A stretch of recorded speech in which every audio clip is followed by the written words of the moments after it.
Hello, and welcome to another episode of AI Insights, the Executive Brief. As always, I'm Ben's AI avatar, here to introduce today's conversation. In this episode, Ben Bohman himself sits down with Chris McCabe, co-managing partner at Firmtracks, a networking entity that focuses on integrated marketing, sales, and business development across industries like sports, entertainment, and finance. That's not an easy thing. Keep in mind, and a lot of people don't realize this, AI's been around for a long time. Anyone who's used Siri or Alexa using some form of AI and probably hasn't even realized it. So there's certainly some great efficiencies, and I think that's where it's not just AI, it's in all kinds of content distribution. There needs to be more responsibility, so it can be as credible as possible. With a rich background and experience in developing strategic partnerships, Chris shares his journey through some of the most recognizable brands and how networking, leadership, and entrepreneurialism have played a vital role in his career. Discussing this today, it's prompted me to really look at it through a different lens, and from the technical side to what are the practical applications that AI can provide to me in what I do. And I think the first thing that I think of is AI's ability to increase efficiencies. But I think when I think of it, how can it increase efficiencies without eliminating the human thought process and human contact? This conversation is packed with powerful insights, so without further delay, let's dive into the world of business strategy, leadership, and the evolving role of technology with Chris McCabe.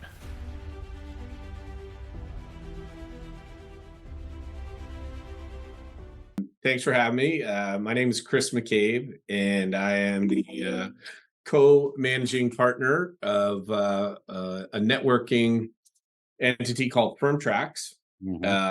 And my background is in integrated marketing and sales, mostly in the sports and entertainment and finance fields. And thrilled to be joining you here today. Yeah, Chris, thanks for jumping on. I'm excited to talk to you. I know we had one conversation. We met each other through Firmtracks, actually. So I was put in touch by Nader, who's a friend of mine out here in Las Vegas, and I'm really excited to be a part of that. And even more so just to get to know you better. So thanks for jumping on. Now, you have a really significant history in business development. So you talk about sales and marketing, but it seems like a big part of that is business development, which is sales and marketing in essence, right? Sure. So what got you interested in that? Was that an early in your youth that sparked an interest? Was it something that just you navigated into, or how did that flow into that? Yeah, that's a great question, Ben. A lot of, I think of career paths. Some are very vertical, like if you want to become a doctor, it's very straight line, vertical path that you take. I think in terms of business development and marketing, my initial interest in that was around wanting to get into sports marketing. And as I was completing my undergrad degree at University of Vermont, as a student athlete there, just gravitated toward, I was always interested in the business around an event and around athletics. And so I started to gravitate toward that. And then I was finding, wow, there's all sorts of different ways to market a product, tell a story, or as I often phrase it, help a company figure out where their puzzle pieces fit together. And so as I got into the sports marketing world, or the marketing world in general, I started approaching it through that lens. And I was fortunate to have some great mentors, and I was fortunate to work for some great companies. And just as you do, you take away a little piece of wisdom from each of those experiences as you become interested in more and more. So when I was with News Corp, working with the Fox family of businesses, what we did quite a bit of was figuring out ways that advertisers in particular could leverage our properties. So we would put together promotional programs, plug advertisers in there, and leverage it for revenue. And from there, I went to World Wrestling Entertainment, where we did quite a bit of that. And the nice thing about that is we owned all of our intellectual property. At Fox, you don't own some of the personalities. You're certainly partners with leagues and teams, but you don't own those entities. So it can be hard to integrate programs where everyone is cooperating and doing what they want to do. But with WWE, the fact that they own all the personalities and their own programming at the time, it just made navigating that so much easier. Yeah. So that was a really fun experience in terms of, all right, we know our property best. How can we fit advertisers into it so that they really maximize their spend with us? Yeah. Love that creative process of figuring out how to take people across our different platforms. And again, that's where I get back to that, helping brands put their puzzle piece together. Okay. So, so let's, WWE was around 2003, right? When you were, I think that's what I saw. And let's see, at that time, I was an IT director for an international printing company. And I'm tying this in because I had, at that time, technology, I'm not saying it was not, well, it wasn't as advanced as it is now. So there's been a lot of changes in technology from 2003 to where we are now. AI, one of them. We'll talk about that here in a sec. But with marketing and business development, I'm assuming, I'd have to assume that there's been some major changes in the entire landscape of that from when you were at WWE to now and then progressing into Firmtracks. What are some of those major changes that you're seeing where you're like, wow, this is really different? Well, I think when you look at any major entertainment brand or media brand, you have different spokes on your wheel of distribution. So you have print, you have radio, you have online, you have live events, you have cable television, you have network television, just to name a few. And I think when you look at the spokes in that wheel now, it's drastically different from Yeah.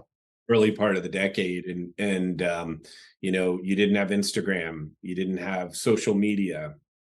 So those are the two biggest game changers Yeah. I think brands like that have seen, to go from a 24-hour news cycle to a minute to minute news cycle, and really being able to define and pinpoint your audience, especially those applications where people can opt in to your content. And I think that's one of the biggest differences, is brands are now able to be way more targeted than ever before. And that's something that advertisers and people trying to garner an audience have always strived for. I mean, how do I know that my demo aligns with your product? Well, now brands and content providers can really show that in a very direct and data-driven way Yeah. that they couldn't do as well, given the platforms that we were dealing with back then. So it's an exciting time, Yeah. and it just is a real game changer. Yeah, tell me. There's another thought I had. I don't know if this makes sense, but it seems like the personalization of the person almost has changed as well. So I think back in 2003, I would associate a wrestler with WWE, but not his own real personal brand at the same Sure. time. And now and you mentioned social media. Now you see where these, if they're wrestlers or whatever athlete they are, they're promoting their personal brand That's and they're right. promoting their team brand or the company they work for, like in WWE. And you see this dual spectrum of, if their personal brand grows, well, then the media brand grows as well, right? And as the media brand grows, that helps the personal brand. So it seems like this has also helped or push more personal branding. Even for me, I mean, I have my business brand, my personal brand, all this other stuff. As my personal brand grows and my business brand grows, all that. Does that make sense? Is that? It really does make sense, and it increases the value of teams and leagues. I mean, look at the exponential growth in terms of the value of franchises, and I think that then Yeah. all goes back into all these different ways that athletes and personalities can build that personal brand and do it quickly. And you think of some of the mind-boggling numbers of followers that people get, and look at we weren't talking about influencers Yeah. the same way back in 2000 and 2003. Now influencers are a real game changer for brands that overnight can find their target and get in front of their target very efficiently and in a cost effective way. That's the other thing that's happened, is that, you talk about buying a 30-second commercial during the Super Bowl. there's way more efficient ways to spend your dollars now. So that's really changed. The way the dollars flow has really changed. One example to look at is what's going on in collegiate athletics, Hmm. where I have some recent history, and just the whole NIL marketplace and what's going on with athletes able to, it's all about promoting their personal brand, right? Yeah. And it's just changing the way universities budget for athletics. It's changing the opportunities, and the traffic patterns of where athletes are going and why. Hmm. So I think that's one that's fascinating to watch, and it's ever changing on a daily, weekly basis right now, and be interesting to see when you talk about the backdrop of technology and you talk about branding, marketing. That's a real interesting study, is to see what's going Yeah. on in college athletics, because it's new and it's being thrust upon the landscape, and how are people dealing with that, and what are the rules, and the rules are trying to catch up with the technology in a Right. lot of ways. That's fascinating to me. Yeah. That is, so I want to talk about that a little bit because I always talk about this duality, the duality of, right? So we have the duality of man, right? There, we can be both good and evil. You and I earlier were talking about the duality of politics, the duality of whether it's climate change, whatever it is. There's always two sides to every conversation. And I think with technology is interesting because there's this good side of technology. So the cell phone, right? It's great because I can stay in touch with everyone. I can talk to people. I can stay connected to work, but it's also bad because again, I'm always in touch with everyone. I'm always connected to work and all Yeah. that. Now with it's the NIL, right? For the college where they're now, is that what it's called? Where they're getting paid? Yeah. Yeah. So now And then that likeness. Yeah. Okay. So now that they are getting paid, there's got to be a duality with that. I mean, in a lot of ways, these athletes were being taken advantage of for a long time, and people were making mass amounts of money without them. I mean, of course, there was a scholarships and things like that, but without getting paid. Does this lead to more corruption because where there's more money, there's more corruption? Or do you think it actually fairly compensates? Or are we kind of in a crossroads right now where we're headed the right direction? We're just not there yet. Yeah, I think it's probably the latter. I think, as I always think of it, that the technology is going at light speed and the rules are trying to catch up. I think, athletes getting experience in business, being able to monetize their talents is a good thing. Um, Needs to be done responsibly.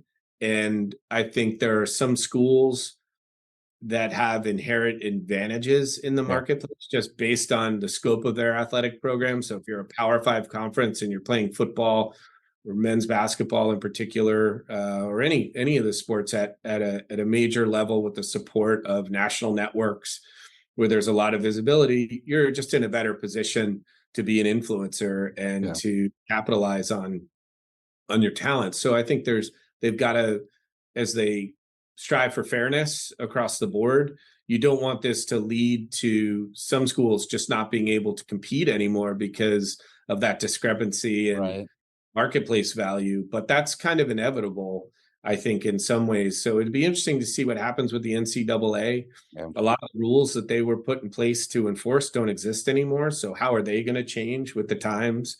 Um, but yeah, it's fascinating. I think overall it's probably a good thing if it can offer, you know, better everything, better facilities, Yeah. more opportunities. So you talk about this duality of purpose and technology Right. for good and for bad. Social media, same thing. Phones, same thing. I think this has that same kind of landscape to it. Yeah.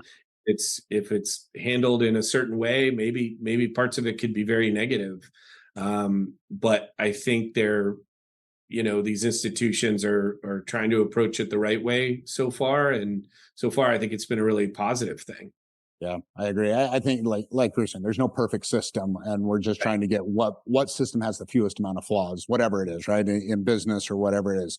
I want to talk about AI in a second because I want to get your perception within your circle and yourself on how you're viewing it and how people you're talking to might be viewing it. But I want to Sure. talk a little bit about Firmtracks Yeah. because I want you to talk about that and just kind of explain the idea behind it, I think it's a great idea. I think it brings something new to the table, but I want you to be able to share your perspective on it. Yeah, no, I appreciate that. I mean, I think, you know, Firmtracks is kind of an extension of our personalities. And what I mean by that is I've benefited from my experiences and the networks that they bring, that I can trace, you know, meeting someone, hey, you should meet a friend of mine.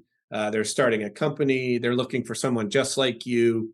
And, you know, I referenced earlier sort of that crooked path toward Yeah. your career goals, and networking, I think, is the most important aspect of it.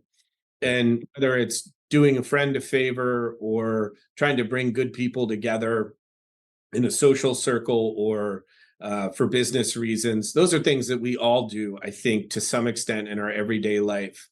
And when my co-founder Kevin Snedden and my other partners Chip Cassidy and Erica Acker, when we started to look at this, we think, you know, how do you put a business around this, and Yeah. how do you create something meaningful where when somebody is joining it, it's clear where it resonates with them. And I'll get to that in a second. So you have the macro approach of LinkedIn, which is a terrific tool, but is now so big that it really skews more towards social media to Right. me. A great information source. It's a great networking source, and it always will be. And then there's networks that are very vertically integrated. So it's, you know, you have things like the Post, which is for former college pro and Olympic athletes. So that's one vertical of people trying to get together and leverage their wisdom and their brands to advance and learn. Firmtracks, we were very specific about what resonated with us and what we thought would resonate with potential members. Mhm. As former athletes, Kevin and I looked at it like, wow, leadership. It's such a huge topic. Yeah. It's important to have leadership in your home, in your personal life. It's important to have leadership at work. And we all have examples in our lives where leadership has touched us either in a positive way or a way we thought, hey, you know what, that wasn't as effective for me. So we chose leadership as one of the staple pieces of what I'll call content that we want to deliver to our members. The other one was entrepreneurialism. And I would find that what I really enjoyed in the business development process was exploring strategic partnerships. I Yeah. talk a lot about people finding those puzzle pieces that go together. Oh, you're doing this, you should meet this person over here. They're doing this. I think you guys can help each other. Yep. I get a lot of professional and personal satisfaction out of that kind of activity. And that really drew me to this concept. So I love learning about what different businesses are doing out there. It's a gateway into me learning more about technology.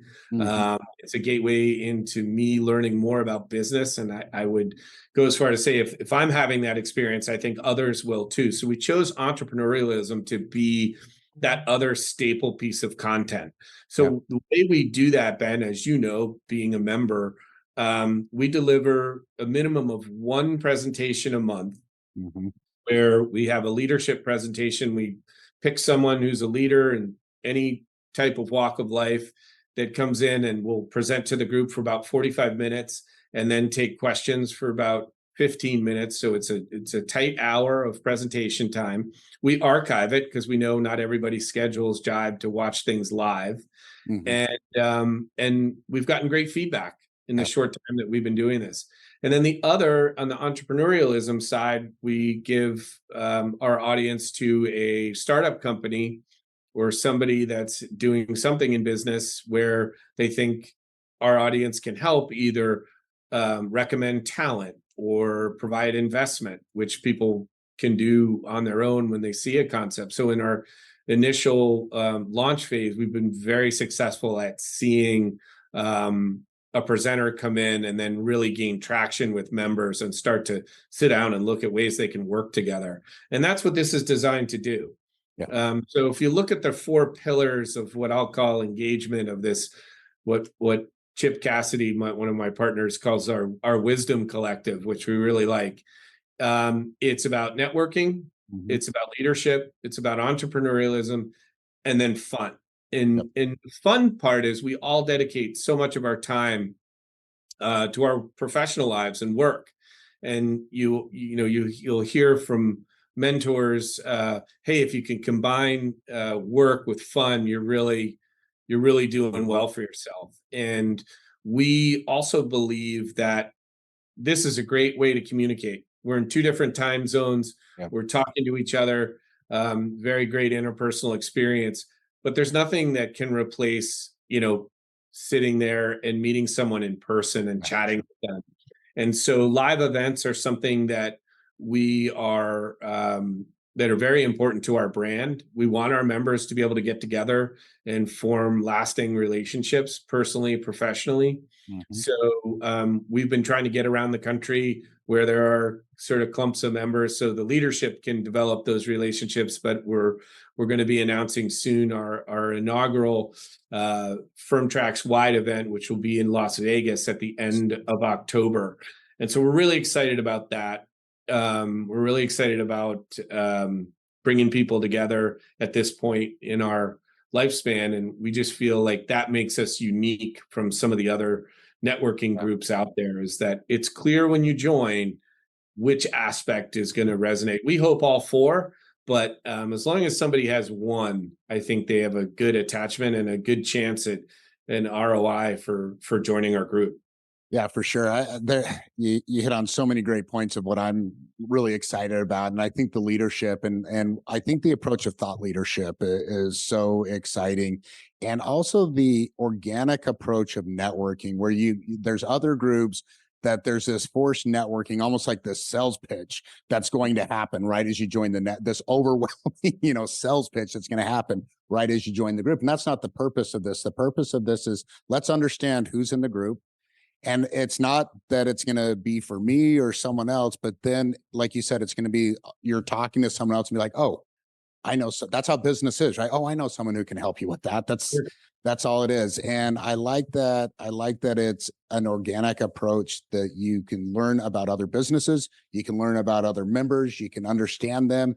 And again, put together an ecosystem of how you can help maybe businesses you help. I know as a consultant, my priority is to not get paid for every problem I solve, but it's to try to solve every problem that gets put in front of me. So if a business comes to me and it's like, hey, I've got issue X, Y, or Z, if I can be like, I can put you in touch with the right person, and I can put them in touch with a good person who's quality, who will follow up and do due diligence, then that's going to make me look good in the future. And that overall, that's one of the many things I'm excited about is again, just this organic, just growth and networking. So Yeah, I agree. And I think, like you go back to, and I'm sure when we get into talking about AI, this is true too.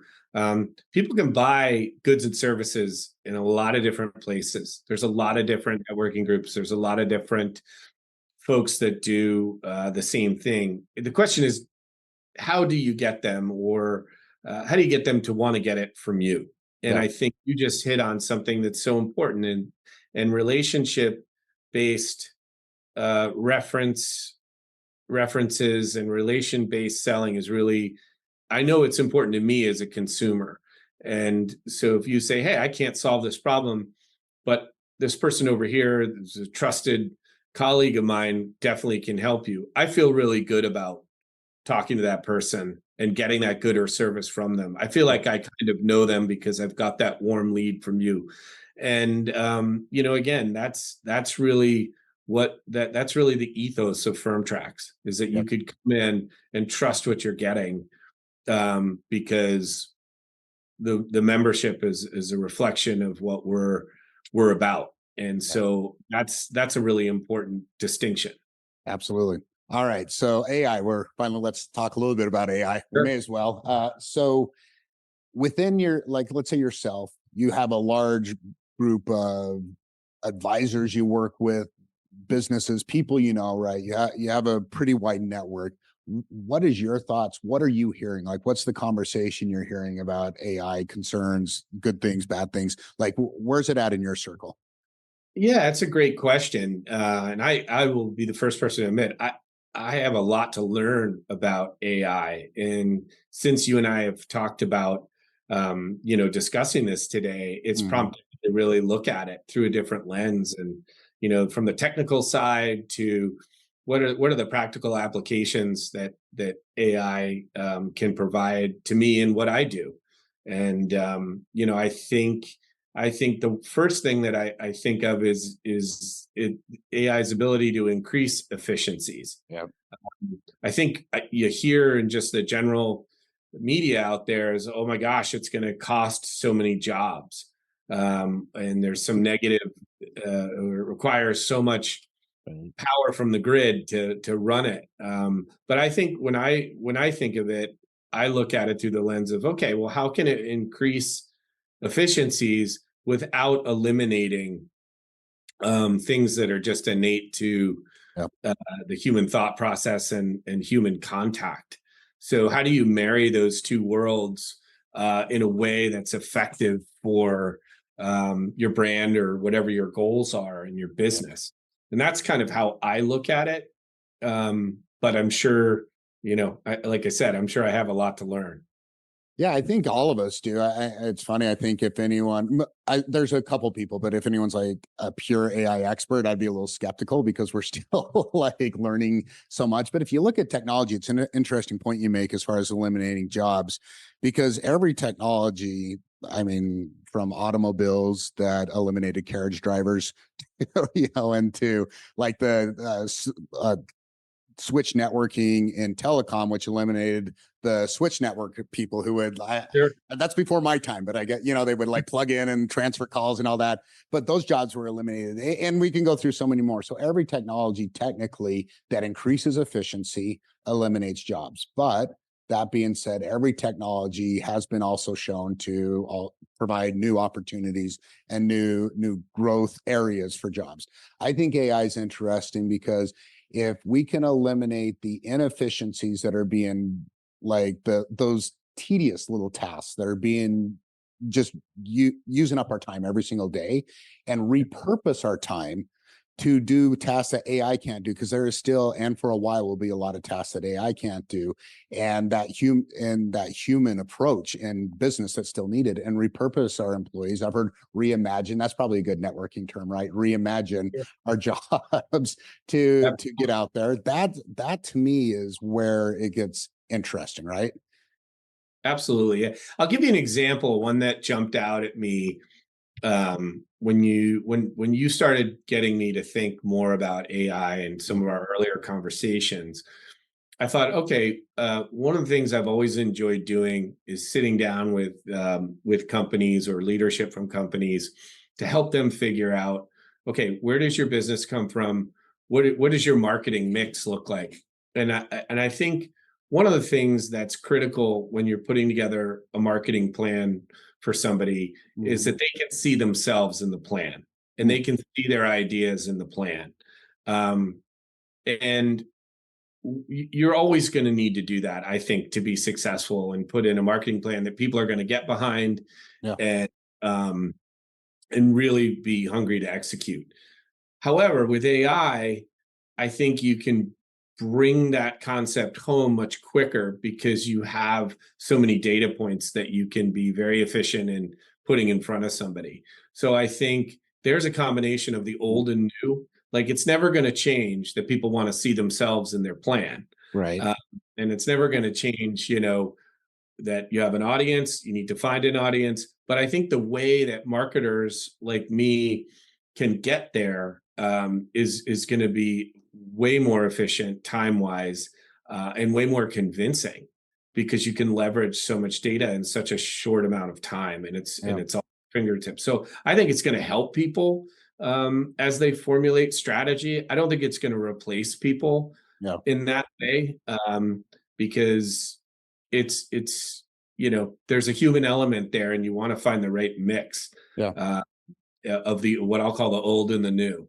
But you make a great point. I mean, technology's been advancing quite a bit, certainly in our lifetimes in the last 30 years, where you could think about ways of doing things and the way we do it now. And we discussed some of those at the beginning. So I don't think AI is any different. And Yeah, I think like a lot of things, they've kind of created this fear factor around it, which yeah. I'm not sure. It's like anything that we take on that's new. It has to be approached in a responsible way.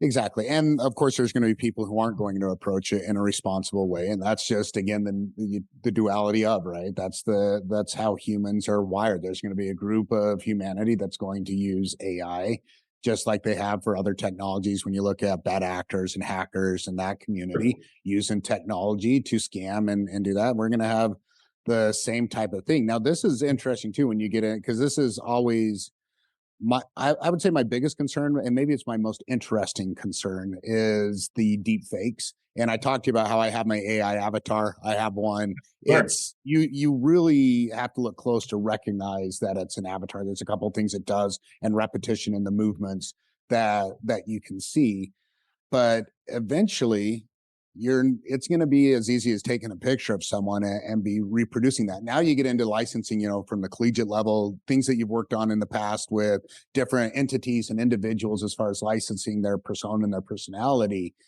But that does seem interesting. How do we start, or how do we stop those deep fakes? How do we start telling a difference? What kind of regulate? It doesn't matter regulations, that criminals are going to do criminals, but that's what's your thoughts on like deep fakes and that kind of stuff? Well, I'm hoping that the advancement in this technology leads to more responsible oversight Yeah, from these different channels that we talked about, where people are getting their social media and formulating opinions. yeah, We have a lot of skepticism around the media right now for a number of different reasons. We have foreign actors that it's no longer the traditional battlefield. It's a technical battlefield yeah. in terms of spreading disinformation. And I'm hoping that what this leads to is just more oversight on the information we are getting, so people can really develop a trust in what they're hearing and seeing out there. Probably not going to happen overnight, Right. and it's a bit of the Wild West. But if you want to look at a positive outcome for just the general public to regain trust in what they're hearing and seeing, this may be a catalyst to doing that. It could Yeah. go the other way too, and make it worse. But I think the platforms that want to be responsible and want to have clout with people are really going to need to watch this closely, because trust is everything, and that's going to be really, really important Yeah, going forward. absolutely. One of the things that I think is going to come up, it's going to be interesting when it does, but I'm saying it's going to happen. So remember, like beginning of social media, and maybe even sometimes you see it now, like Twitter, maybe MySpace, clear back in MySpace days, Facebook, all these ones. But you would have someone put something on Twitter, and it'd be completely inappropriate, and then they'd be like, "Sorry, my account got hacked. That wasn't me."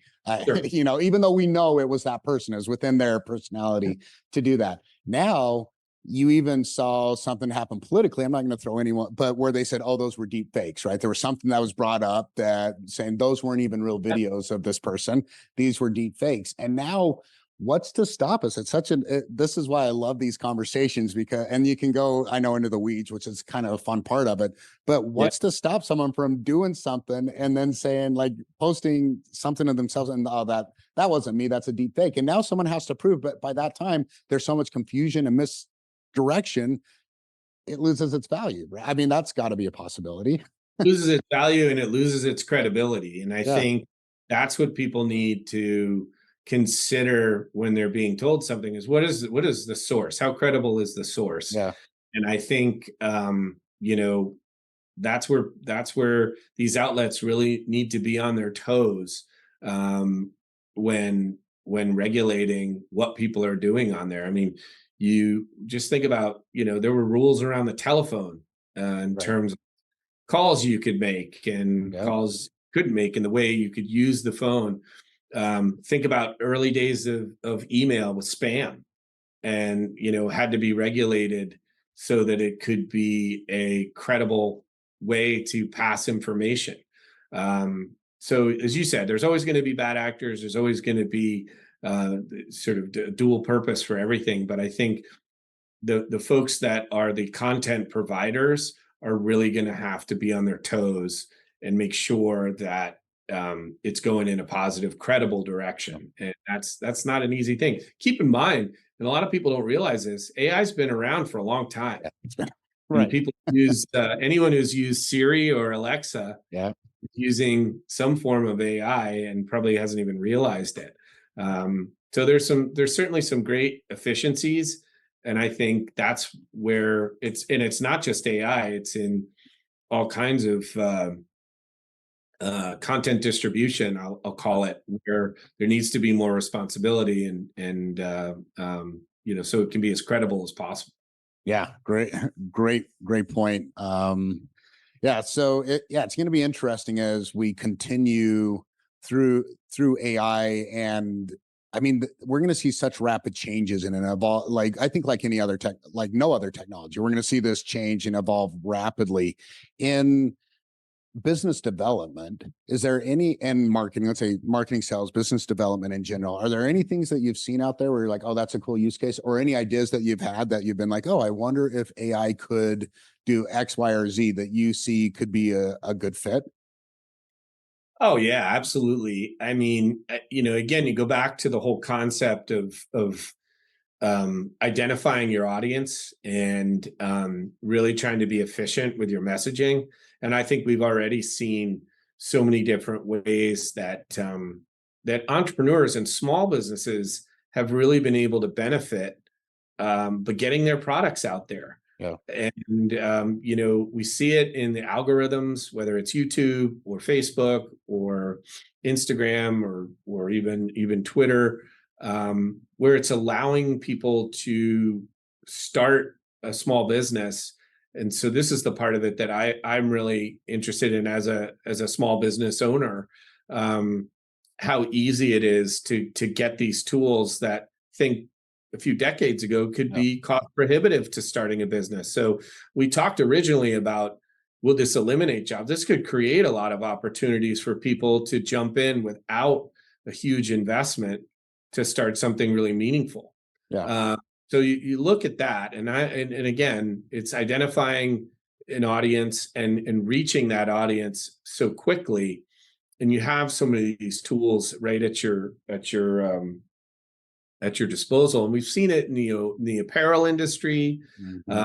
You see it in any consumer product, as you're served different ads or you start to go down that rabbit hole online.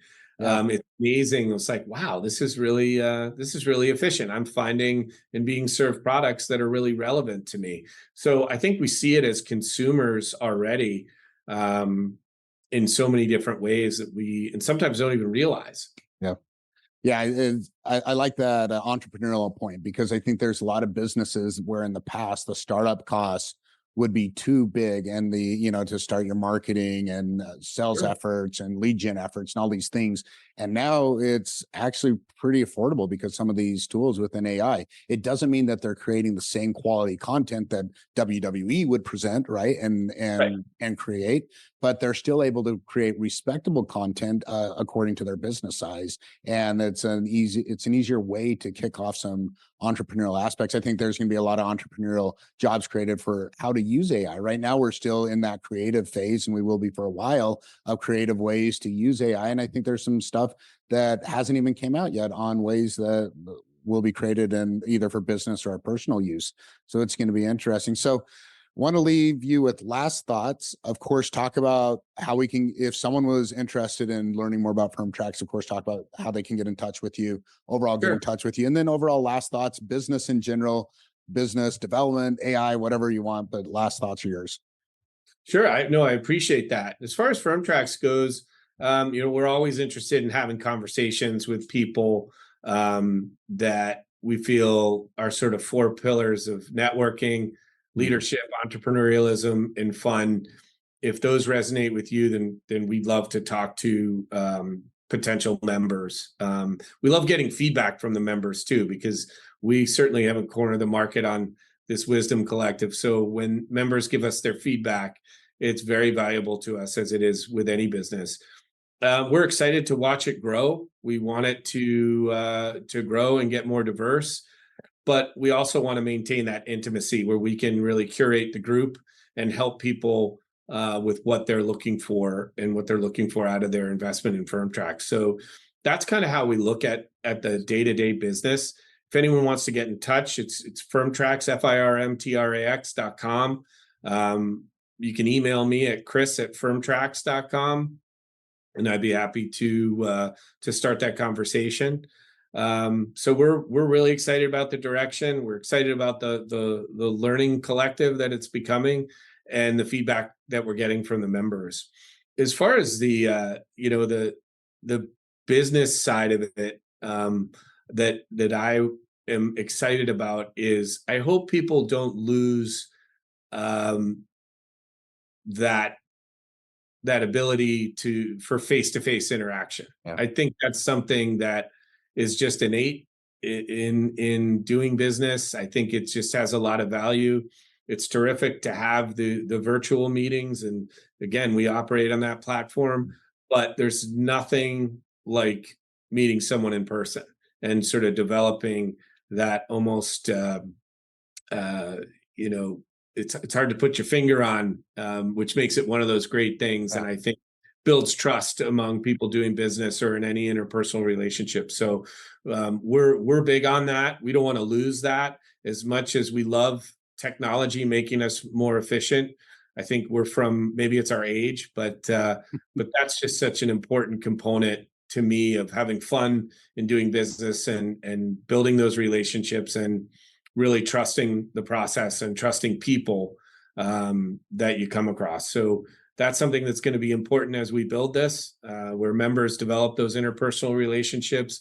We help foster that, and a lot of that is going to be done face to face. So technology kind of sets the table for us to be efficient and be quick, but we don't want to lose that. And I think, I encourage anyone in business development or any kind of sales role, don't lose that face-to-face contact with your potential colleagues and customers. Absolutely. Chris, amazing insights. Like, honestly, this was great. I really appreciate you jumping on. Look forward to meeting you when you come out to Las Vegas for sure. Speaking of face to face, that will be Absolutely amazing. Absolutely. But thank you so much. And yeah, I'll talk to you soon. Will do. Thanks, Ben. See you soon.